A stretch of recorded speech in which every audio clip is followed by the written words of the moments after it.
I'd like to share a Grimm's fairy tale with you. These are very old stories that have been with us, I guess you could say, for the long haul.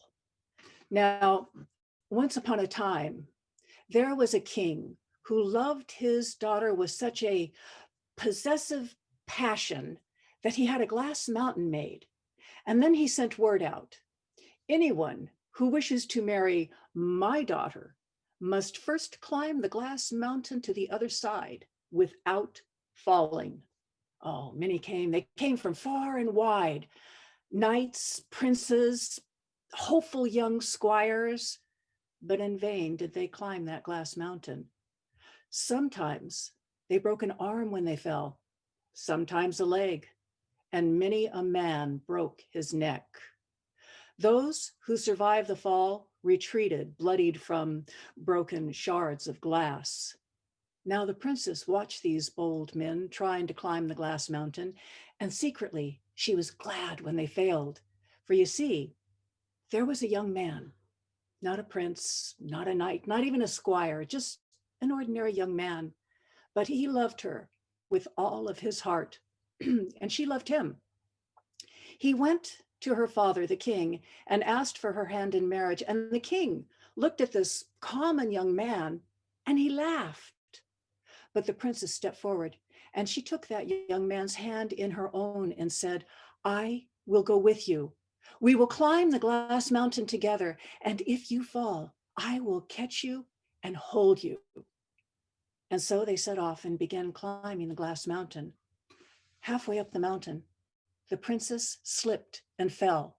The young man heard her cry out and he quickly turned, but she was gone, vanished.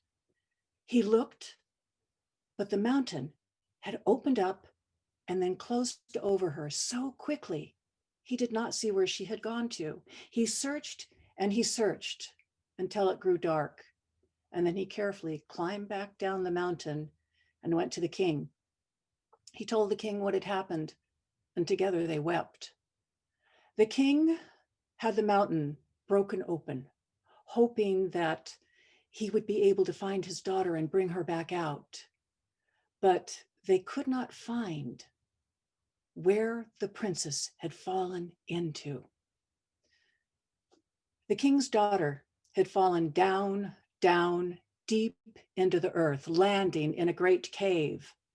An old man met her, an old man with long, skinny legs and a very long gray beard. And he said, if you will be my servant and do everything I say, you may live.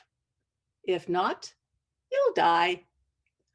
Well, given such a choice, the princess chose to live and be his servant. In the mornings, the old man would take a ladder out of his pocket, put it against the mountain, and climb to the top. And then he would draw the ladder up after him. The princess, well, she would make his bed, do his dishes, and do everything he had commanded her for the day. And when he returned, he always brought with him a hoard of gold and silver.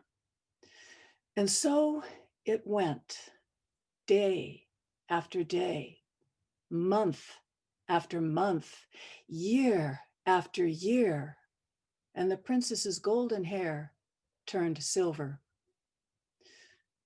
When she had been with him for a very long time and had grown old, he came to her one day and said, I shall call you Mother Mansrot, and you shall call me Old Rinkrack. Shortly after that, he left. He climbed to the top of the mountain, pulled up his ladder, and shouted down, Mother Mansrot, do all your work before I return. She made his bed. She washed his dishes, whispering to herself, that is not my name. She went to the door and she bolted it. And then she went all around the house, making fast all the windows, save for one small window which the sun shone through, and that one she left open When old Rinkrack returned, he knocked on the door and said, "Open the door, Mother Mansrot, let me in." She murmured to herself, "That is not my name." And then she said, "No, old Rinkrack, I will not let you in. Here I stand, poor old Rinkrack on my 17 long shank, on my weary, worn out foot. Make my bed, Mother Mansrot." "I have made your bed already, and I will not make it again, and that is not my name."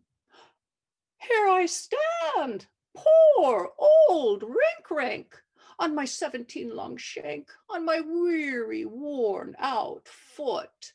Wash my dishes, Mother Mansrot." "I have washed your dishes already, and I will not wash them again, and that is not my name." "Here I stand, poor old Rinkrack, on my 17 long shank, on my weary, worn out foot. Open the door, Mother Mansrot." And he took hold of the door handle and he shook it and rattled, but the door would not open. So he ran around the house, testing every window. And finally he came to that one window, that one small window. "Ha! I will look in and I will see what she is up to and why she will not open the door for me." He tried to peep in, but his head was too big with that long beard. And so he gathered up his beard and he pushed that beard through the window first. But as soon as the beard went through, down came the window. The princess had tied a cord on it and shut it down tight on his beard, trapping him. Ah, Rinkrack began to howl and wail. "It hurts! It hurts! Mother Mansrot, open the window." "I am not Mother Mansrot, and I will not open the window for you, old Rinkrack, until you tell me where you keep the ladder to climb the mountain with." Oh, he struggled and finally he saw that he would have to tell her where the ladder was to be set free. The princess took a very long ribbon and tied it to the window, and then she set the ladder against the mountain, and she climbed to the top. Once at the top, she pulled on the ribbon and opened the window. And then she went home to her father, who was now very old. She told him everything that had happened to her while she'd been gone. And the old king, he wept with happiness.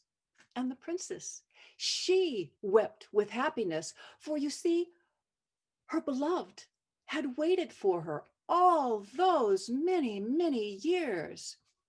Together, they went to the mountain and they dug it up and they found old Rinkrack inside with all his gold and silver.